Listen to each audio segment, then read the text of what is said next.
I'm Bob. I like coffee. I also like to tell stories. So here at the Bobcast Coffee, it's time for a coffee break. So take a coffee break with me and pour yourself a cup of your favorite Joe. By the time you're done with your coffee, you'll know something about me you really didn't need to know. But you'll have fun learning it. Just remember, my stories are true. For the most part.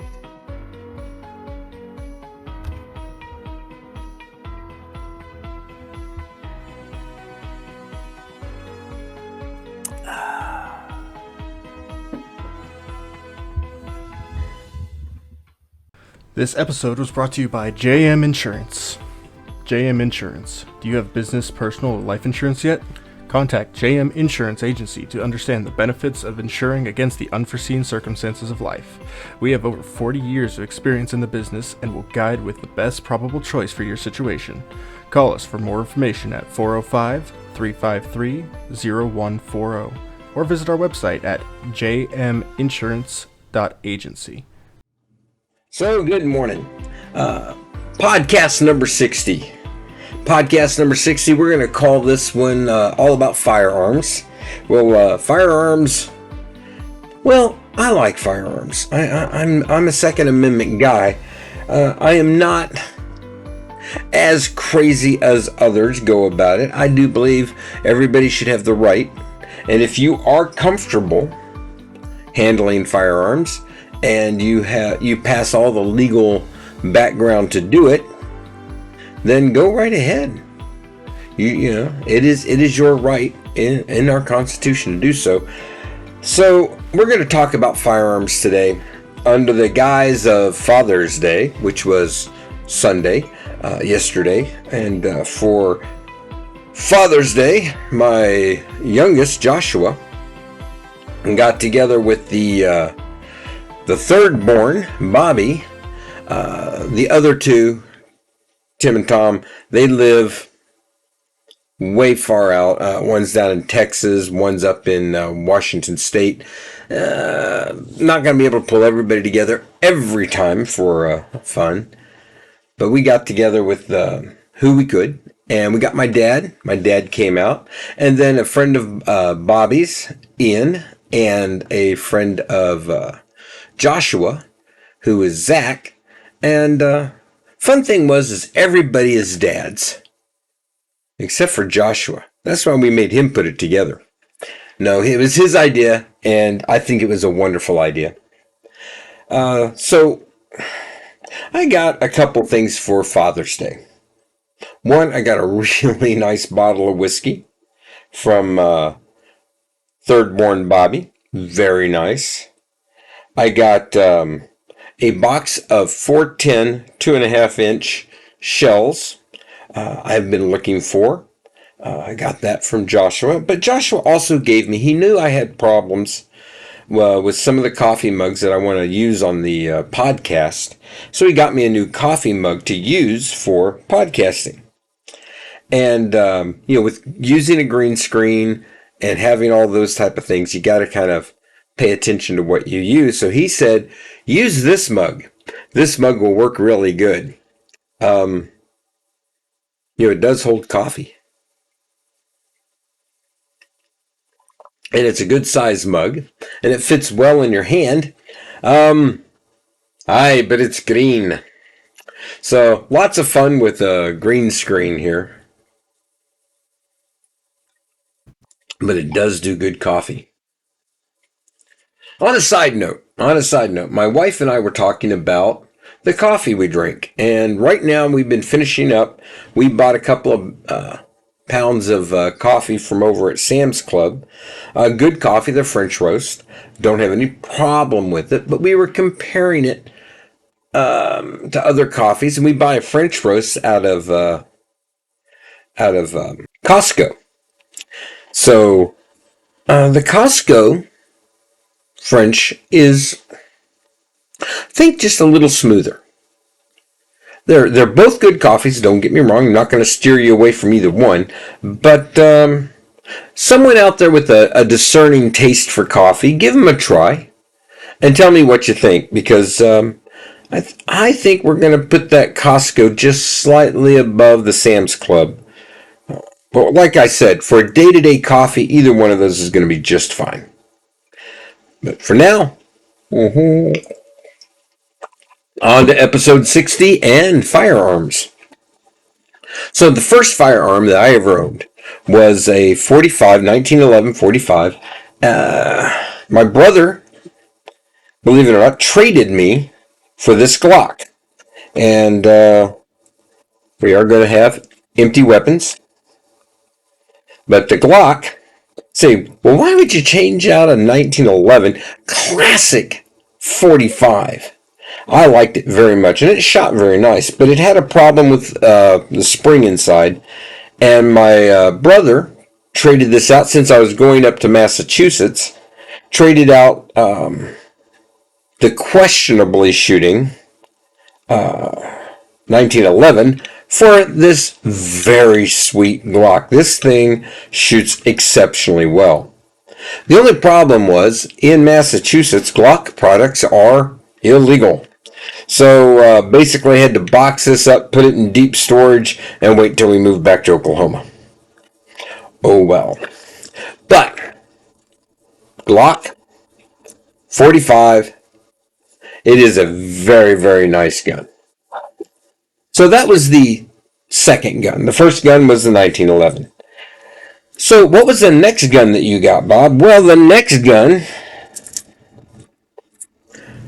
actually this came into my life years ago, but it didn't become my property until actually it was in between when I still had the 1911. A friend of mine and I, you've heard this story. It's Jay, Dave, and Bob's story on the podcast. And this is one of the actual BB guns that Jay got for our district. We're not supposed to have them in the district, but for the Cub Scouts and the Boy Scouts to shoot. We actually branded them all with the Will Rogers logo. And these ran the gun range for the Cub Scouts and the Boy Scouts. The Boy Scouts don't actually shoot the BB guns that much, but they teach the Cubs how to shoot them. So they're very important for both programs. And when the original Red Riders started to wear out, they started, purchasing new weapons for the gun range, and Dave was so gracious as to save the last two, and this is the one that I have, and Dave's got the other. And instead of getting thrown away, and destroyed, it now lives in my arsenal. And I love this BB gun. I mean, yeah, it's a BB gun. You're not going to protect your house with it, but I will tell you this. It's a lot of fun to get the grandkids out and teach them the basics of shooting with a classic Red Ryder. So, what was next, Bob? Well, let's find out. Bought some 22s. Let's start, and I'll tell you the truth, I can't even tell you in what order. I believe this was the next one.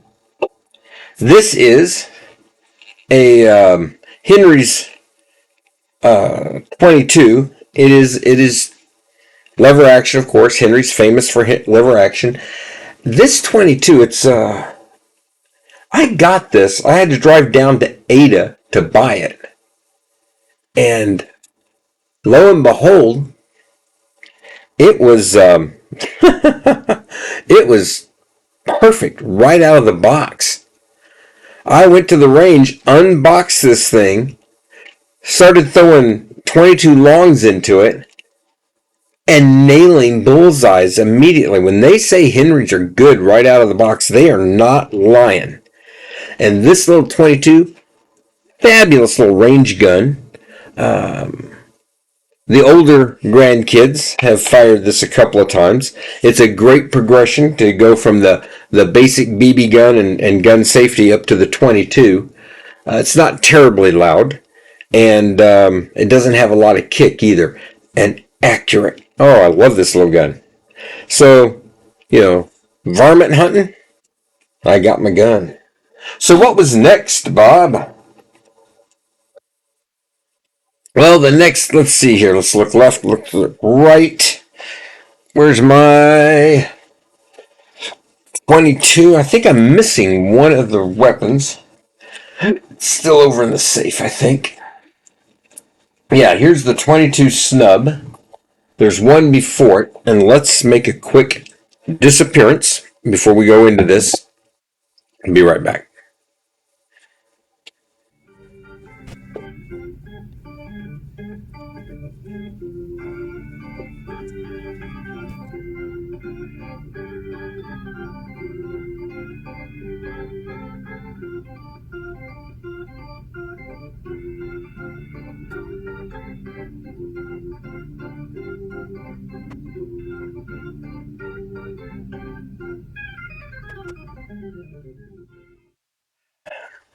And like magic, I'm back. So, the first of the pistols that I purchased was this 22 here. And this is gorgeous. It's got a red, white, and blue American flag themed handguard. Handle. So the pistol grip on it is very pretty. And it is, make sure, before I do anything stupid, that is about as empty of a pistol as you can get. But it is just, once again, 22. It's got some weight to it. It's got a pretty good sized barrel. It's not as accurate as I would like. I need to do a little bit of work. It shoots both 22 pistols, a little bit down. Up and to the left, so you have to aim a little down and to the right on these.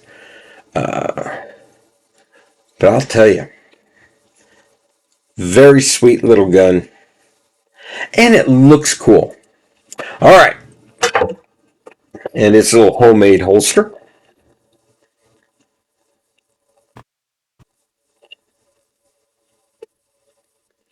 Now, the next one is another 22, but it's a little snub nose. And I will tell you that Heritage Manufacturing, so both of these, the long and the short snub nose, are Heritage pistols, but this little snub is very nice. And I carried this for a while as my concealed carry, because I will tell you, there we go, make sure of that.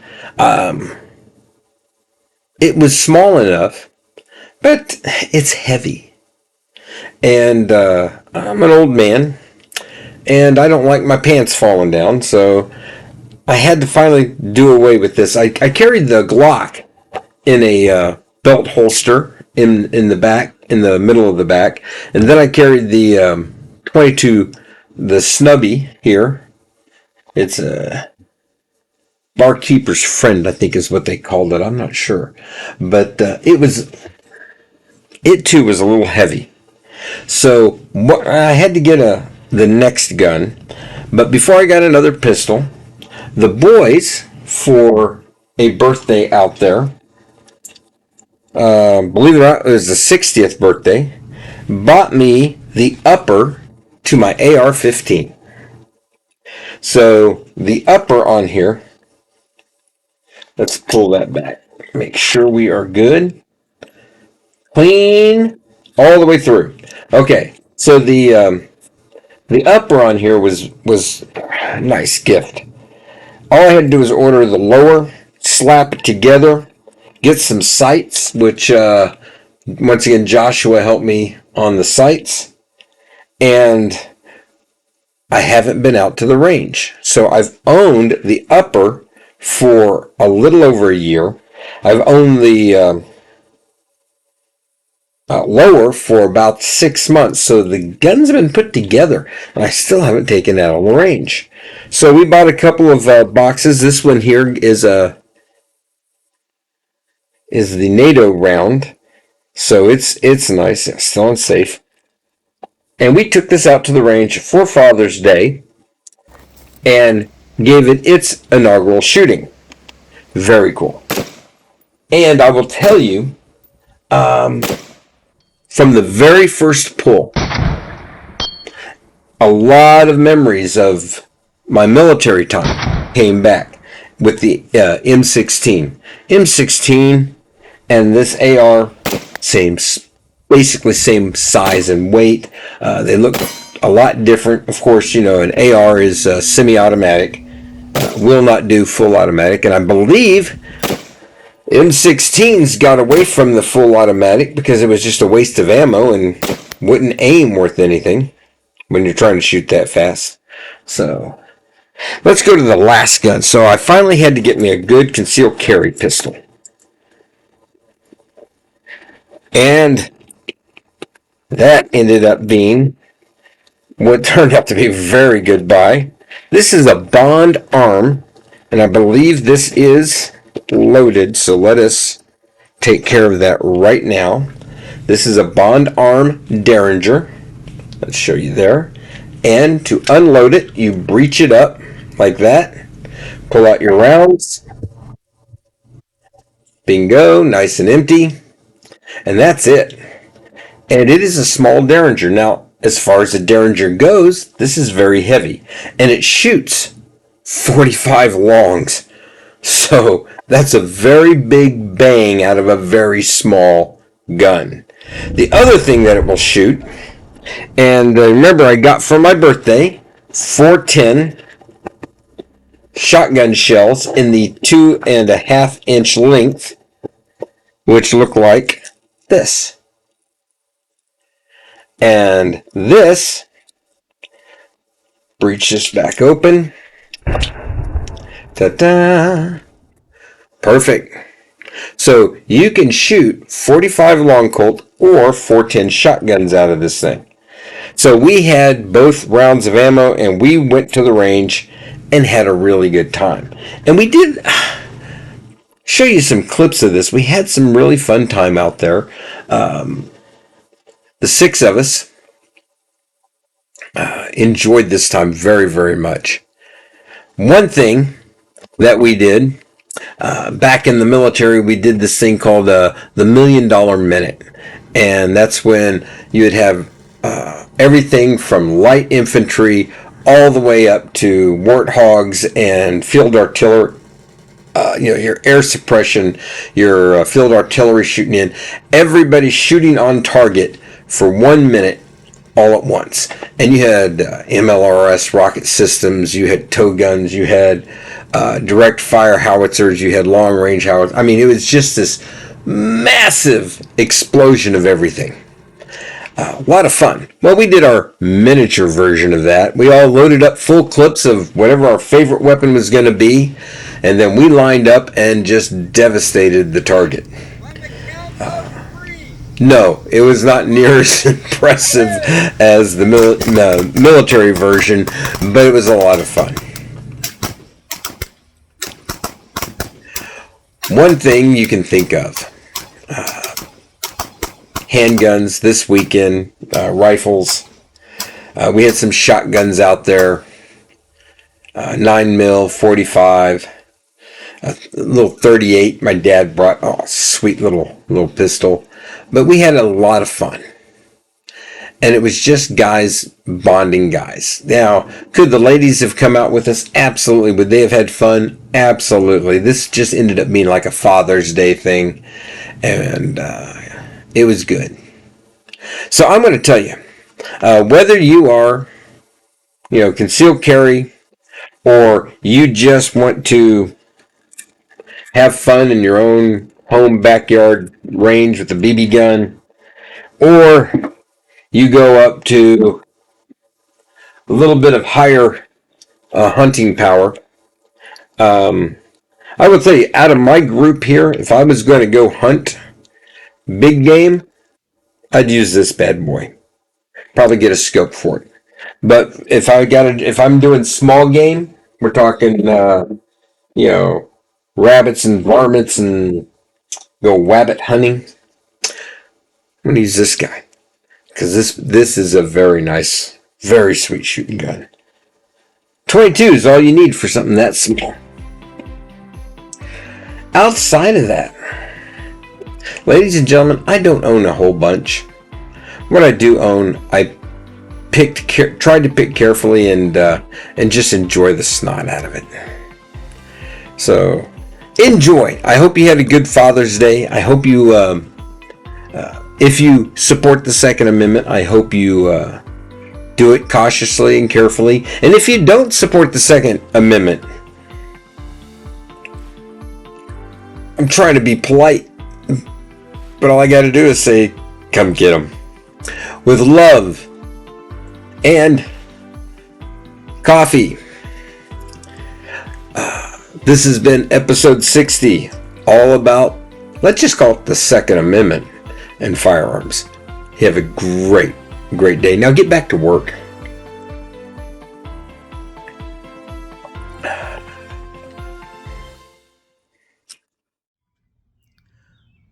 Hey, welcome to the back porch. I'm testing another coffee today.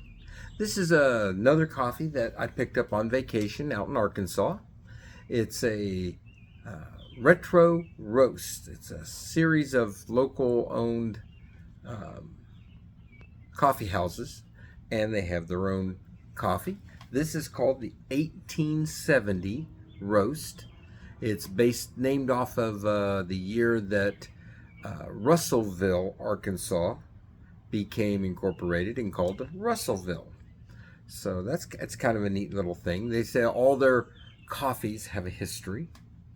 So this is a decaf. So fair be warned when you go into these waters.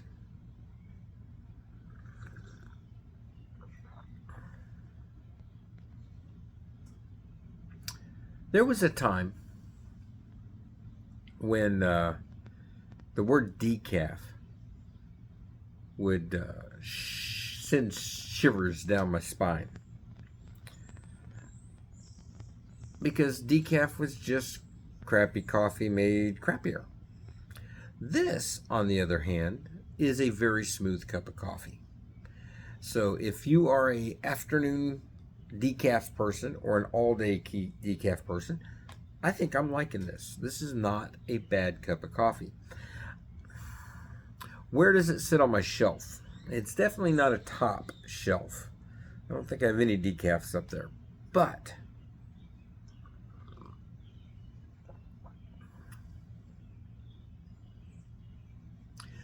I would definitely put if my wife makes me a pot of coffee and gives me this 1870 roast from Retro Roasters, I think I would just be as happy as punch to drink it. So, with that said, if you're going through Arkansas, guess what?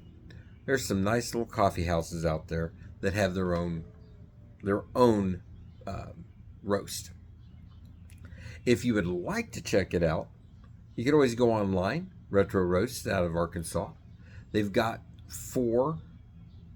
At the time that I saw them, they had 4 different roasts. So obviously, they're going to have the decaf. They're going to have a dark, a medium, and a light. So they all have different names. Obviously, different histories. I didn't stick around in Russellville long enough to find all the history, but I will tell you, for a decaf coffee, this ain't too shabby.